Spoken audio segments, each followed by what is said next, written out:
Coco, suite à suite à l'une de mes dernières vidéos, intitulée Pourquoi les hommes doivent prendre soin d'eux, j'ai eu la réponse d'une personne ici, et il a écrit donc, je le lis ici, il a écrit c'est quoi ce délire? Si j'ai bien suivi la vidéo, l'homme doit se taper tout le boulot, se développer un physique, donc faire du sport, travailler dur pour avoir de l'argent, et elle, c'est-à-dire la femme, n'a rien à faire et elle récolte tous vos efforts. Alors je te répondrai oui, bien entendu, c'est comme ça que ça se passe. Et voilà, le monde est injuste, mais le monde est injuste des deux côtés, hein. C'est-à-dire que le monde est aussi bien injuste pour la femme qu'il n'est injuste pour l'homme. C'est-à-dire qu'un homme pauvre, normalement, il n'a pas droit aux femmes. Il n'a pas droit aux femmes, il n'a pas droit à une femme, il n'a pas droit à l'amour. Notamment, il n'a pas le droit à avoir de choix quant à ses conquêtes féminines, hein. Il doit se contenter de ce qu'on lui donne. Donc au moins tu possèdes, au moins tu as le droit d'avoir d'exigences. Et une femme, même si c'est injuste, elle a le droit d'avoir des exigences parce que les hommes lui courent après. Donc il y a une majorité d'hommes qui veulent, hein, qui la veulent, ce à quoi d'autres répondraient qu'en fait ils la veulent juste pour la niquer. Oui, mais ils la veulent quand même. Donc, personnellement, les deux doivent bosser, qu'il me dit, je m'explique, si j'ai bossé dur pour avoir un physique, ma femme doit aussi travailler, bah ça c'est, je suis désolé, je suis pas d'accord avec toi, hein. L'homme doit bosser dur pour avoir un beau physique, ce qui n'est pas le cas de la femme. Pas plus tard qu'hier, j'étais avec une femme qui a, à mon avis, à mon humble avis, l'un des plus beaux corps que j'ai jamais vu, mais elle fait pas de sport. Donc c'est injuste, oui, ça fait partie des injustices des sexes. Ça, tu devrais le savoir. Euh, donc sa femme, il le dit, hein, devrait aussi travailler sur son physique. Bon, le seul travail qu'elle devrait faire, c'est de ne pas être en surpoids ou être trop maigre, maintenant en fonction des, des, des attentes de chacun. Donc voilà, ou sinon elle ne doit pas aller comme toi, comme un bûcheron. Ça coûte énormément à un homme déjà d'avoir un très beau corps. Et en plus de ça, tout le monde n'a pas les avantages de la génétique. C'est comme ça, il y a rien à faire, hein, c'est comme ça, mon pote. Et donc, il rajoute, si je travaille dur pour gagner de l'argent, elle doit aussi gagner de l'argent. Or, ça, c'est pas très masculin comme pensée, hein. Ça, c'est un côté, c'est très gauchiste, c'est très. Bon, moi, je comprends pas du tout cette logique, hein. Je pense qu'au contraire, au plus tu gagnes de l'argent, normalement, tu devrais t'attendre à avoir donc une femme qui puisse bénéficier de cet argent, mais pas juste pour le dépenser, mais aussi pour être donc le deuxième sexe, donc rendre des services que rendraient les femmes. C'est-à-dire une femme au foyer, c'est très utile, hein, c'est très bien. Beaucoup d'hommes le souhaitent, mais pour ce faire, il faut avoir beaucoup d'argent. Tu peux pas avoir une femme au foyer si t'es fauché. Tu peux pas te permettre ça. Et donc en général, les gens vont chercher à avoir une femme qui travaille parce qu'ils n'arrivent pas à compenser leurs besoins à eux tout seuls. C'est tout. Donc ils vont pas chercher une meuf qui bosse en mode moi je bosse, elle aussi elle doit bosser, gna gna gna gna gna gna. Sinon c'est pas juste. Non, pas du tout. Donc la finalité du mec qui gagne du bif, c'est de pouvoir mettre à l'abri sa famille et donc fonder un projet civilisationnel. Et pour ça il a besoin d'une femme, et une femme qui soit optimum, hein, qui soit à 200% prête à jouer son rôle. Et le mieux pour jouer son rôle, pour ne pas que la société d'ailleurs récupère ton rôle, on parle notamment des infidélités dans certains métiers, hein, comme les femmes qui travaillent dans le milieu de la médecine, hein. Donc ces gens qui passent leur temps entre eux, parfois se bouffent se bouffent l'entrejambe. Donc non, c'est pas forcément pratique d'avoir une femme qui bosse. Excusez-moi, c'est pas ce que devrait souhaiter normalement un homme bien organisé et qui a une bonne finalité, hein. Le mieux, c'est qu'elle ne bosse pas. Encore limite, si elle peut avoir un business en indépendant ou un commerce, pourquoi pas. Mais tant que celui-ci n'empiète pas sur son rôle de mère et son rôle de femme. Et ça, c'est très difficile. Donc le mieux, c'est qu'elle ne travaille pas. Donc je vois pas du tout l'utilité de demander à ce que la femme travaille. Je dis pas que moi j'ai les moyens de me permettre ça, mais je dis que ça, ce serait le mieux.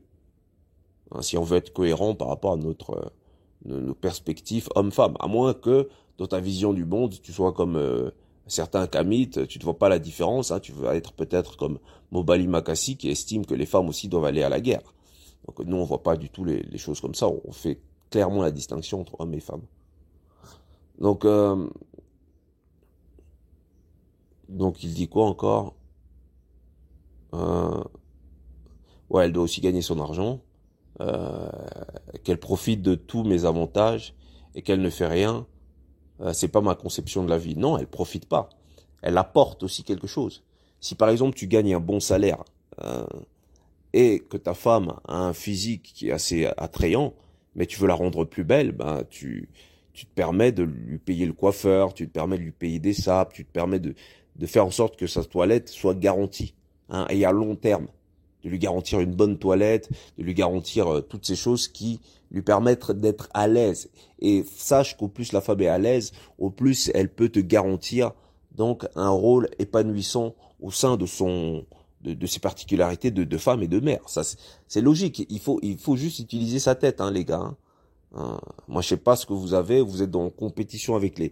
Autant je suis contre les femmes qui sont en compétition avec les hommes, mais là, on a un homme qui est en compétition avec les femmes. Je comprends pas du tout. Je comprends rien là, les gars.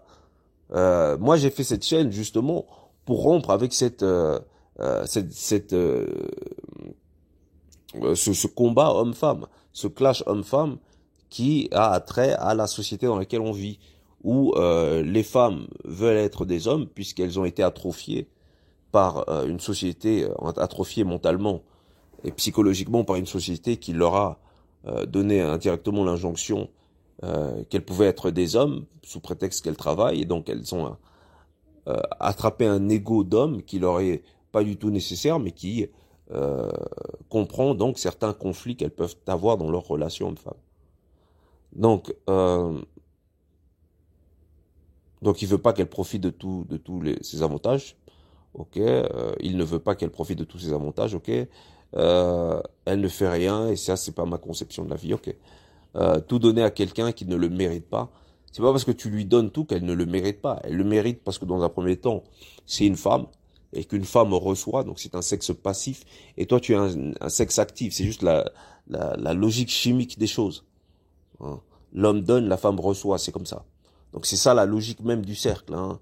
La femme est un sexe passif, la femme est matière, et la matière doit être nourrie. C'est comme, la femme est comme la terre. Si tu cultives pas ta terre, eh ben, tu vas pas voir pousser de bonnes récoltes. Donc, voilà. Toi, tu veux que ce soit donnant-donnant. Donc tu confonds la femme et l'homme. Tu crois que c'est une espèce de relation, hein, de compétition ou comparable. Ni la femme ni l'homme sont comparables puisqu'ils ont deux rôles totalement différents. Et aussi bien il y a des avantages à être un homme, il y a des avantages à être une femme. Parce que l'homme, ben voilà, il n'a pas la ménopause, l'homme il n'a pas ses règles, voilà. Donc toutes ces choses qui incombent à la femme font qu'elle ne peut pas se permettre d'être dans l'action tout le temps. Donc ça il faut le comprendre. Et l'homme aussi des avantages. L'homme peut se permettre comme ça de partir à l'aventure, d'aller niquer sans que ça empiète sur peut-être sur son état psychique ou émotionnel, peut-être que ça a quelques impacts, hein, mais pas autant que la femme, qui elle va ressentir l'impact directement au niveau hein, de l'entrejambe. Je vais pas rentrer dans les détails quand même, hein. Donc si tu veux passer après, donc ceux qui veulent, comme Monsieur Kovi Gomez, comparer la polygamie et la polyandrie, chapeau, hein. Moi c'est pas très frais, hein, de passer après quelqu'un. Donc voilà, je pense que comparaison n'est pas toujours raison. Et voilà, donc tout ça pour vous dire que l'homme n'est pas la femme, hein. Et ça, c'est la vision même de la chaîne, c'est la compréhension qu'on a du monde. C'est que ici, dans le cercle, on fait bien la distinction entre hommes et femmes. Distinction que ne font pas beaucoup d'entre nous, notamment les kamites, on se demande pourquoi. Voilà. Donc tout ça pour dire que en fait c'est pas de sa faute à ce gaillard, c'est qu'on est dans une société qui nous fait confondre les sexes. On ne sait plus trop qu'est-ce qu'un homme, qu'est-ce qu'une femme, quelles sont les particularités de chacun. Donc à travers le cercle, on offre une grille de lecture nous permettant de cibler les particularités de chacun. C'est très utile parce que en même temps ça nous permet de ne pas nous confondre. C'est le cercle, la méthode du cercle. Lorsqu'on associe la femme à la matière et l'homme à la matière, mais qui peut bifurquer vers l'esprit grâce notamment à une initiation à la compréhension de ce qu'il est, eh ben, cette compréhension des choses, ça nous permet de comprendre les particularités. Et tout concorde, même lorsque je parle du fait qu'un homme est une femme avant d'être initié à la particularité d'homme, c'est quand il est initié à la particularité d'homme qu'il se rend compte de la distinction qu'il y a entre lui et la femme. Et c'est pareil pour le muscle. Le gars nous a dit que effectivement, s'il fait du sport et il s'entretient, la femme aussi. Non, la femme est indépendamment de ce qu'elle fait. Donc, je vous ai donné l'exemple de la femme qui a un corps magnifique. Les plus beaux corps que j'ai vus de femmes, ce sont des femmes qui ne vont pas à la salle de sport. Donc, c'est pas pour dire que les femmes qui font la salle de sport ont des corps de merde. Il y a des très beaux corps. Maintenant, il faut voir comment elles le travaillent, etc. Maintenant, qu'est-ce que nous apprend cette particularité physique, génétique que relève le sport? Ça nous apprend que l'homme doit suer pour devenir et que la femme, est indépendamment de ce qu'elle fait. Maintenant, il y a une autre notion dont j'aimerais parler. Cette notion, c'est la richesse. Seuls les riches ou ceux qui ont une position supérieure comprennent les femmes. Celui qui a une position supérieure, il comprend la femme. La femme n'est pas moins dure avec lui. Seulement, lui, il a les moyens de faire valoir sa politique. Il a les moyens de la soumettre. Je répète ma théorie, pierre, papier, ciseaux. La femme, l'homme et le pouvoir. La femme domine l'homme domine le pouvoir et via le pouvoir, il peut avoir une influence sur la femme. Il peut soumettre la femme grâce au pouvoir. Sans quoi, il ne pourra jamais la soumettre. Sans quoi, c'est impossible. Donc, c'est la raison pour laquelle je dis, effectivement, vous pouvez très bien, si vous avez de l'argent, il y a quelqu'un qui me dérange ici, si vous avez de l'argent, vous pouvez soumettre une femme, mais vous la soumettez grâce à l'argent. Si vous avez la force, vous la soumettez grâce à la force. Notamment si vous faites 1m90, il vous sera plus facile de soumettre une femme à votre volonté que si vous faites 1m60. Ça c'est logique. C'est la force. Le pierre, papier, ciseaux. La femme l'emporte sur l'homme. L'homme doit générer quelque chose pour soumettre la femme. Il doit utiliser la force pour soumettre la femme. Et donc la force, c'est l'argent que vous gagnez, c'est les choses que... Et d'ailleurs, lorsque vous écoutez les théories des mouvements Red Pill, la finalité, c'est le bien-être des femmes. Alors que lorsque vous écoutez les théories et c'est ça qui est paradoxal, lorsque vous écoutez les théories des féministes, gauchistes et consorts, la finalité, c'est la séparation homme-femme, c'est qu'il n'y ait plus de distinction homme-femme, LGBTQ, etc. Donc, pourquoi je dis ça? Parce que lorsque vous écoutez les membres du Red Pill, ils vous apprennent, ils vous disent comment être un homme, qu'il faut durcir, qu'il faut travailler sur soi, etc. Et que c'est comme ça que vous obtenez les femmes. On se rend bien compte que la finalité, c'est toujours la femme. La finalité, c'est toujours le respect de la femme. Donc il y a une vraie adulation indirecte ou peut-être même inconsciente chez le Red Pill, chez l'homme macho, chez l'homme viril à l'égard de la femme, qu'il n'y a pas chez le kamite du genre Mombali Makassi, qui lui va exagérer son respect de la femme, un respect qui sera bien sûr symbolique, mais qui ne s'accordera pas du tout aux faits, comme on peut le voir chez Kovi Gomez aussi, qui va nous dire que si l'homme veut être polygame, eh ben, il va s'atteler à ce que la femme soit polyandre aussi. Et donc, il y a cette particularité chez les hommes féministes, gynécocrates ou kamites, qui est de faire taire nos particularités pour faire valoir celles des femmes. Et ce n'est pas une manière de faire pour démontrer une volonté. D'ailleurs, les hommes féministes n'ont pas de volonté, c'est pourquoi ils rattachent leur volonté à la volonté de la femme. C'est peut-être un manque de puissance de leur part. Et donc, pour en revenir à l'homme riche, c'est justement l'homme puissant. Et seul l'homme puissant peut connaître la femme puisqu'il a un moyen de générer chez elle un sentiment d'infériorité qui va développer une particularité chez l'homme, c'est qu'il va se reconnaître dans le membre viril. C'est comme lorsque vous faites du sexe. Votre virilité impacte sur le comportement féminin, et donc c'est votre érection qui va justifier des cris et consorts. J'ai pas besoin de rentrer dans les détails. Et c'est alors que vous prenez conscience que vous êtes un homme. Si vous, pendant votre affaire, pendant que vous faites un boulot, vous voyez qu'il n'y a pas de réaction, c'est ce qu'on va appeler la castration. Vous allez ressentir un sentiment de castration. Donc vous ne vous sentez pas homme. Et donc le riche, lui, se sent plus homme, se sent plus masculin que le pauvre, qui doit donc se soumettre aux injonctions de nanas plus riches que lui ou de femmes indépendantes et consorts. Alors que le riche, lui, il n'a pas du tout à jouer ces règles-là. Donc lui, il est assez bien placé pour savoir que la femme est ce qu'elle est et qu'elle se soumet notamment à la force. Et la force, c'est le pouvoir. Le pouvoir, c'est l'argent aussi. Et donc, il n'a pas la naïveté du pauvre. Donc, c'est facile d'être féministe, c'est facile d'être pro-matriarcat, d'être gynécocrate, kamite et consorts, lorsqu'on n'a pas les gros sous. D'ailleurs, ce sont souvent des mouvements où ça galère un peu.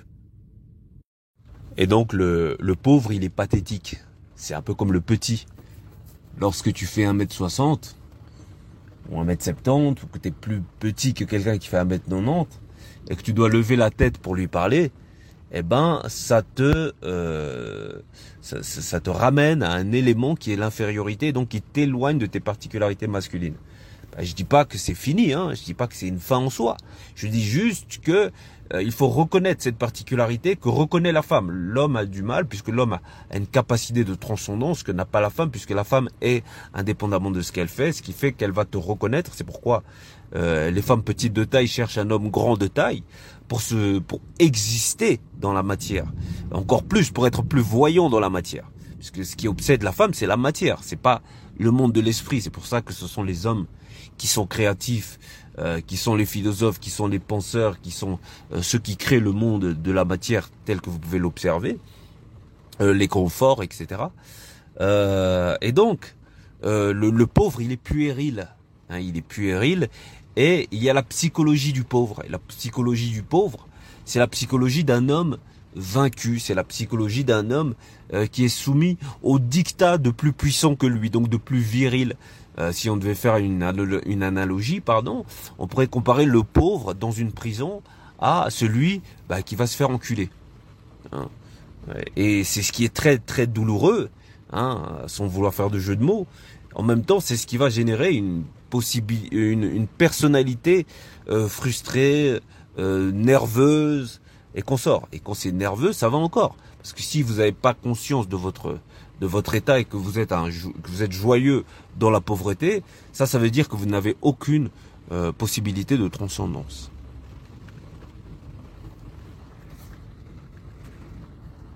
Isemanga Salomontu, Inasemanga.